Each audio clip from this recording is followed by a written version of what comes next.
हाँ जी, तो India versus Africa दूसरा वनडे हो चुका है और अफ्रीका ने दूसरा वनडे जीत लिया। अब 350 रन बनाने के बाद भी इंडिया हारा है। अमूमन ऐसा देखा नहीं जाता कि आप 350 रन बनाने के बाद भी हारो। लेकिन जो पिछला मैच हुआ, पिछला मैच भी देख के लग रहा था कि अफ्रीका ने 3 विकेट जल्दी गिरने के बावजूद भी, मतलब 11 रन पे उनको 3 विकेट पिछले वनडे में, पहले वनडे में भी गिर गए थे, उसके बावजूद भी वो 17 रन से ही केवल मैच हारे थे। और कल वाला मैच 2 शतका इंडिया की तरफ से, बैटिंग बड़ी अच्छी रही। लास्ट में आप ये कह सकते थे यार 20-25 रन, 30 रन कम बने, लेकिन जितने रन बने वो रन भी कम नहीं थे। अगर आप इंडिया फुल स्ट्रेंथ बॉलिंग के साथ जाता तो आई थिंक मुझे लगता है कि अफ्रीका ना चेस कर पाता। लेकिन आप फुल स्ट्रेंथ बॉलिंग के साथ क्यों नहीं गए? आपने वनडे को इतना ज़्यादा हल्के में ले लिया कि आपने अपने मेन प्लेयर को रेस्ट किया ही किया। मतलब आपने सपोज मसलन कह देता मैं बुमराह को रेस्ट कर दिया, सिराज को रेस्ट कर दिया, समझ में आता है। तो आपने वरुण चक्रवर्ती को क्यों रेस्ट दे दिया? मुझे नहीं समझ में आया। वरुण चक्रवर्ती ऐसा तो है नहीं, तीनों फॉर्मेट खेलते हैं, आपके 3 फॉर्मेट के प्लेयर तो है नहीं वरुण चक्रवर्ती आपका केवल एक वनडे फॉर्मेट खेलते हैं, एक T20 फॉर्मेट खेलते हैं। आपने वनडे में उनको रेस्ट नहीं देना चाहिए था मेरे हिसाब से। हालांकि जब आप हारते हो तो सवाल बहुत ज़्यादा उठते हैं। जब इंडिया जीता तब मैंने भी ये बात नहीं कही थी, लेकिन तब भी बॉलिंग तो एक्सपोज हो गई थी ना। आपने 3 विकेट शुरुआती ले लिए थे, उसके बावजूद भी आपने लगभग 350 रन बनवा दिए थे। 17 रन से ही केवल आप मैच जीते थे। तो वही सेम चीज़ यहाँ पे भी। अब की बार अफ्रीका ने अपनी गलतियों से सीखा और गलतियों से सीखने के बावजूद उन्होंने शुरुआत में विकेट नहीं दिया और लास्ट में आकर उन्होंने वो रन चेस कर दिए। अब जब आप हाइंडसाइड में देखते हो तो आपको ये दिखता है कि यार बैटिंग ने तो अपना काम कर दिया था। 350 रन अगर आपने एक विकेट पे बनाया है जहाँ पे आप टॉस हारे हो, जाहिर सी बात है उस ड्यू का एक फैक्टर था, वो आपको पहले से पता था वो होना ही होना है। जब आपने वेन्यू सेलेक्ट किया था ना, आपने तभी पता चल गया था कि ड्यू का फैक्टर यहाँ पे होना ही है, तो आपको बॉलिंग स्ट्रेंथ लेके जानी चाहिए थी।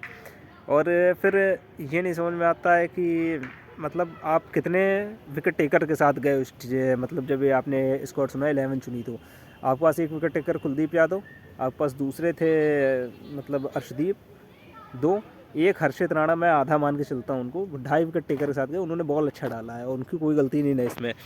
मैं तो प्रसिद्ध कृष्णा को देख के बड़ा वैसा फील करता हूँ कि यार बंदा इतने सालों से इंडियन क्रिकेट में टीम 15 में चुने जाते हैं, 11 उनको वक्तन मिलती रहती है, वो हर दूसरे दौरे पे वो होते हैं, उसके बावजूद भी इम्प्रूवमेंट क्या है, कैसे क्या है, वो जैसे पहले बॉल डालते तो वैसे 8 भी डालते हैं। मतलब उनको ऐसे रन पड़ते हैं यार किसी किसी मैच में कि ऐसा लगता है कि कोई मतलब नहीं फर्स्ट क्लास का बॉलर को डाल रहा हो। यार इंडिया के लिए आप टेस्ट खेल चुके हो, वनडे खेल चुके हो, आप शायद मुझे लगता है T20 भी उन्होंने खेला हुआ है, तो आप इतने जब मैचेस खेल चुके हो तो ये एक्सपीरियंस होल्ड करते हो ना आप कि कैसे सिचुएशन में, कैसी कंडीशन में क्या गेंद डालनी है।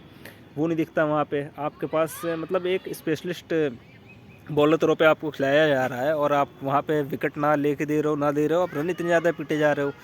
फिर दूसरी तरफ आप ये भी कह सकते हो यार जहाँ मतलब दोनों टीमों ने 350 रन खाए हैं, वहाँ पे एक बॉलर अगर इतना मारा भी गया तो क्या दिक्कत है? तो सारी चीज़ें देखने वाली हैं। अब लास्ट वनडे के लिए जाहिर सी बात है थोड़ा एक्साइटमेंट हो गई है कि कैसे क्या आप सीरीज़ जीतते हो, कि यहाँ पे भी अफ्रीका आपको आएगा और घर में दोनों सीरीज़ हरा के चला जाएगा। सबसे बड़ी बात तो ये है। और अफ्रीका ने यार क्रिकेट अच्छी खेली है, आप ये मानोगे उनकी क्रिकेट बहुत इंप्रूव हुई है इधर, बहुत ज़्यादा ही इंप्रूव हुई है इधर। वो देखोगे आप जिस हिसाब से उनकी टीम हो गई थी, सारे प्लेयर बड़े चले गए थे, उसके बाद बहुमत द कैप्टन, बहुत बड़ा फ़र्क पड़ता है बहुमत द कैप्टन पे। उनकी बैटिंग को देख के मुझे लगा, ना सिर्फ उनकी बैटिंग, बहुमा की बैटिंग नहीं, टीम की उनकी अफ्रीका की बैटिंग देख के लगा। आप देखो ना जब बहुमा नहीं थे तो वो कैसे जल्दबाजी में खेलने आए और अपना 3 विकेट गंवा के चले गए, लेकिन जैसे ही बहुमा आ जाते हैं तो उनके पेशेंस दिखा वो खेल में। उनको लगा कि मैं 50 ओवर खेलूँगा तो मैच आसानी से ख़त्म हो जाएगा, और जहाँ उन्होंने 31 ओवर पार कर लिए थे उसके बाद से मैच एक तरफा ही था।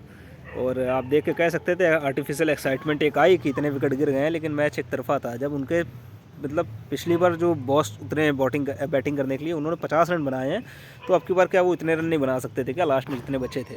तो ये सारी चीज़ थी। मैच एक तरफा हो ही गया था, उसके बाद से बस करिश्मा ही था जो कर सकता था कुछ। तो ये सारी चीज़ें रहीं। अब देखने वाली बात क्या है कि आप कैप्टनसी भी कुछ मुझे ढीली लगी। आप देखो ना अर्शदीप आपके एक विकेट टेकर हैं, 30 ओवर का गेम हो चुका है, सामने वाली टीम 250 पार कर चुकी है, उसके 3 ही विकेट गिरे हैं और अर्शदीप ने केवल अपने 4 ओवर डाले थे। ये बात मुझे नहीं समझ में आई, क्यों 4 ओवर डाले थे केवल? अर्शदीप से पहले ओवर हो सकता है भाई, लास्ट में घर ओवर बचा के तुमने ले जाना था। शुरुआत से विकेट मिल गए हो तो शायद कुछ प्रेशर बन सकता था, लेकिन ये भी शायद वाली बात है। मैच हारने के बाद तो बहुत सारी चीज़ें कही जा सकती हैं, बस वही चीज़ें हैं। मुझे लगता है बस बॉलिंग आप थोड़ी स्ट्रेंथन कर सकते थे, आपको वरुण चक्रवर्ती को खिलाना चाहिए था, और आपको एक विकेट टेकर और आपके पास बढ़ जाता तो शायद कंडीशन कुछ अलग हो जाती। और अब देखते हैं, सिचुएशन अलग हो सकती थी। लास्ट वनडे में क्या होता है, जैसा भी होगा जुड़ेंगे फिर से आपके साथ।